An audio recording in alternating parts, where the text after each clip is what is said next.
on va parler de la transmission. Transmission de savoir, de symboles, de tout ce qu'on veut. Et j'en ai eu un élément qui m'a beaucoup ému l'autre jour, lors des cérémonies, vous savez, du D-Day, le débarquement américain, en plein discours officiel, etc. Et puis des confidences de vétérans. Et il y en a eu un Américain, qui... non, je crois que c'était un Anglais, celui-là, dont l'avion, qui était aviateur en D-40, et dont l'avion a été abattu 3 fois. Autrement dit, il s'est scratché, il est reparti, etc. C'est quelque chose. Et on lui dit, vous êtes un héros, etc. Il dit, non, moi j'aime pas qu'on dise que je suis un héros.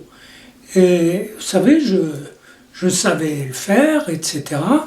Il dit, mais quand même, quand vous en étiez, vous étiez sur le point de vous écraser, il dit, moi j'attendais jusqu'au dernier moment pour m'éjecter, parce que je savais que les Allemands tiraient sur les parachutistes. Ce qui est contraire à toute loi de la guerre. On ne tire pas sur des... Voilà. On attend qu'ils tombent. Et donc, et il a ajouté, mais vous savez, j'avais pas peur, hein, je savais qu'on avait été bien entraîné. Et cette parole m'a vraiment touché, parce que elle exprime une confiance du bonhomme dans le savoir qu'on lui a transmis. Bien sûr, s'il y avait eu un type avec lui, il aurait dit « mais j'avais confiance dans John ». Mais non, il était tout seul, mais avec un savoir. Et un savoir qu'il n'avait jamais mis en acte, puisqu'il le mettait en acte justement au moment ultime, au moment de la mort imminente.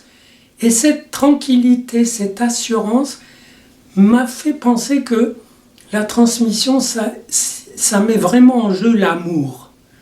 Ça veut dire qu'il n'y a pas seulement un amour de ce qui a été transmis, il y a un amour du fait que c'est transmis et du fait que ça a été bien transmis. Que donc le type qui a transmis, il a donné tout ce qu'il pouvait donner et il a dit maintenant je m'en vais, j'ai confiance en toi, à toi. Et donc lui se retrouve avec ce savoir transmis par le type, donc dans un lien, dans un nœud. Il n'est pas tout seul, il est avec ce savoir et avec cette relation.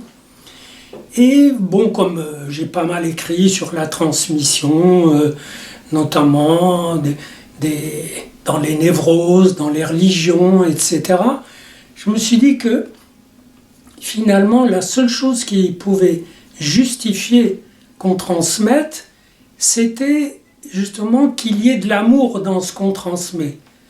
Vous voyez, c'est-à-dire, voilà, par exemple, on dit, on transmet les lois divines ou les lois sociales, etc., pour que l'enfant ou l'adolescent puisse, etc. Mais en fait, on le fait entrer dans la vie avec tout un bagage.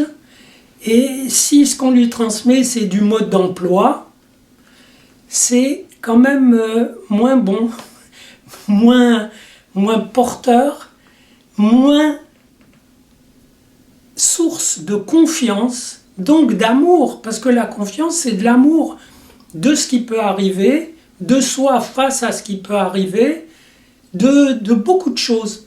Donc le vrai moteur de la transmission, c'est qu'elle transmette l'amour de la transmission.